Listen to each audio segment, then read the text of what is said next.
జగన్మోహన్ రెడ్డి గారు 2019-24 మధ్య విద్యా వైద్యంకి సంబంధించి అనేక సంస్కరణలు తీసుకొచ్చిన విషయం అందరికీ తెలిసిందే. అందులో ప్రధానంగా ప్రభుత్వ పాఠశాలలు అంటే మనందరికీ తెలుసు అవి ఏ విధంగా ఉన్నాయో, వాటిల్లో చదువు ఎంత మాత్రం ఉండిందో, అక్కడ ఫెసిలిటీస్ కానీ వసతులు ఏ విధంగా ఉన్నాయి, ఏ విధమైనటువంటి విద్యాబోధన ఉండేది అనేది అందరికీ కూడా తెలిసిన విషయమే. అయితే 2019-24 మధ్య జగన్మోహన్ రెడ్డి గారు తీసుకొచ్చినటువంటి రీఫార్మ్స్ ఈరోజు యావత్ భారతదేశానికి ఆదర్శం అని చెప్పి ఈరోజు అంతా కూడా నిదర్శనమైంది. ప్రధానంగా ఆయన తీసుకున్నటువంటి మొట్టమొదటి డెసిషన్ ప్రభుత్వ పాఠశాలల్లో తెలుగు మీడియం కాకుండా ఇంగ్లీష్ మీడియంతోనే పేద పిల్లలకి మనం చదువులు చెప్పాలా అని 2019లో నిర్ణయం తీసుకొని 2020 నుంచి దాన్ని అమలు చేసినటువంటి ఘనత ఆ రోజు జగన్మోహన్ రెడ్డి గారిది.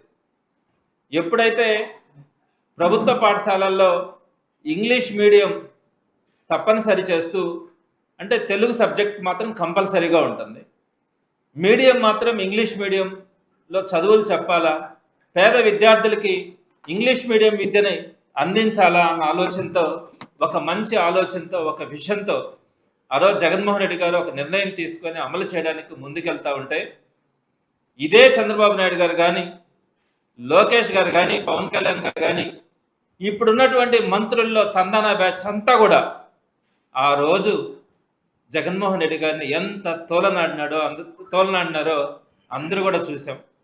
ఎన్ని రకాలుగా మాటలు అన్నారో, తెలుగు భాషను నాశనం చేస్తూ ఉన్నారని, తెలుగు భాషను అన్యాయం చేస్తూ ఉన్నారని, చివరికి కోర్టులకు కూడా వెళ్ళి ఇంగ్లీష్ మీడియం తప్పనిసరి చేస్తూ తీసుకున్నటువంటి నిర్ణయాన్ని వెనక్కి తీసుకోవాలా, పేద విద్యార్థులకి ఇంగ్లీష్ మీడియం విద్య ఉండకూడదన్న ఆలోచనతో వీరు చేసినటువంటి కుట్రలన్నీ కూడా ఆ రోజు వైఎస్ జగన్మోహన్ రెడ్డి గారు ఎదుర్కోవడం. కానీ సుమారుగా ఒపీనియన్ తీసుకుంటే 95% మంది తల్లిదండ్రులు ఇంగ్లీష్ మీడియంలోనే కావాలని కోరుకున్నారు. కాబట్టి ఆ రోజు ఆయన కొనసాగించడం కూడా జరిగింది. అటువంటి పరిస్థితుల్లో ఈ కూటమి ప్రభుత్వంలో ఉన్నటువంటి ఆనాటి ప్రతిపక్ష నాయకులు అందరూ కూడా ఆ ఇంగ్లీష్ మీడియం విద్య పేద విద్యార్థులకు అందకూడదని చేసినటువంటి కుట్రలు మనమంతా కూడా చూసాం. కోర్టులకు కూడా వెళ్ళారు. అయితే మరలా ఇప్పుడు అదే పనిగా అప్పట్లో కూడా వెనకుండి కొంతమంది కోర్టులకు వెళ్ళడం జరిగింది. అయితే ఇప్పుడు కూడా ఇంగ్లీష్ మీడియం విద్య ప్రభుత్వ పాఠశాలల్లో అవసరమా అనే విషయం మీద కోర్టుకు వెళ్ళడం కూడా జరిగింది కొంతమంది. దాని వెనక ఎవరున్నారని తీసి పక్కన పెడితే, అయితే నిన్నటి రోజున హైకోర్టు ధర్మాసనం ఇచ్చినటువంటి నిర్ణయం అన్ని పేపర్లలో కూడా ఈరోజు వచ్చింది. వారికి అనుకూలమైన పత్రికల్లోనే ఈరోజు వచ్చినటువంటిది కాపీ కూడా రావాల్సి ఉంది. అదేం తప్పు కాదు. ఇంగ్లీష్ మీడియం గురించి హైకోర్టు ధర్మాసనం చెప్పినటువంటి మాట, పిల్లల్ని ప్రధాన స్రవంతిలోకి తెచ్చే ప్రయత్నం ఇది. అంటే ఇంగ్లీష్ మీడియం తీసుకురావడం వల్ల ఆంగ్ల జ్ఞానం లేకంటే అవకాశాలు ఉండవు. పిల్లలను ప్రధాన స్రవంతిలోకి తీసుకురావడానికి ప్రభుత్వం ప్రయత్నిస్తుందని, ఇది మంచి పరిణామమని వ్యాఖ్యానించింది. పిల్లలు ఇతర రంగాలలో రాణించేందుకు వీలుగా ప్రభుత్వం ఆంగ్ల మధ్యాన్ని అందిస్తుందని, ఆంగ్ల పరిజ్ఞానం లేకుంటే విద్యార్థులకు అవకాశాలు దక్కకపోవచ్చని తెలిపింది. ఇది ఎవరూ కాదనలేని వాస్తవమని పేర్కొంది. ఆంగ్లం అందరినీ ఏకం చేసే సమన్వయ భాషగా ఉపయోగపడుతుందని పేర్కొనింది. ఆంగ్ల మాధ్యమాన్ని కంటిన్యూ చేయడంలో తప్పు లేదు, చేయాలని ఈరోజు హైకోర్టు ధర్మాసనం నిన్న రోజున తీర్పునిచ్చింది.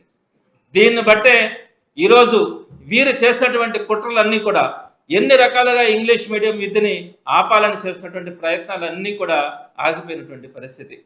సో తప్పనిసరిగా ఆ రోజు జగన్మోహన్ రెడ్డి గారు ఒక విజన్తో, ఒక ముందు చూపుతో పేద పిల్లలందరికీ ఒక మంచి విద్యను అందించాలన్న ఆలోచనతో ఆ రోజు రాజశేఖర రెడ్డి గారు ఫీజు రియంబర్స్మెంట్ పథకాలు లాంటివి తీసుకురావడం కానీ, జగన్మోహన్ రెడ్డి గారు దాని కొనసాగింపుగా ఇంగ్లీష్ మీడియం కానీ, సిబిఎస్ఈ సిస్టమ్ తీసుకురావడం కానీ, నాడు నేడు ద్వారా రీఫార్మ్స్ కానీ, అలానే విద్యా కానుక, మంచి భోజనం పెట్టాలని, అమ్మఒడి కానీ, ఫీజు రియంబర్స్మెంట్ కానీ, వసతి దీవెన కానీ, ఇలాంటి అనేకమైనటువంటి రీఫార్మ్స్ ద్వారా ఎడ్యుకేషన్ సిస్టమ్ని భారతదేశంలోనే అత్యున్నత స్థాయికి తీసుకొచ్చినటువంటి ఘనత, ఒక ముందు చూపు, ఒక విజన్ ఉన్నటువంటి లీడర్ వైఎస్ జగన్మోహన్ రెడ్డి గారని ఈరోజు హైకోర్టు ధర్మాసనం ఇచ్చినటువంటి తీర్పు ద్వారా మనందరికీ కూడా స్పష్టమైంది.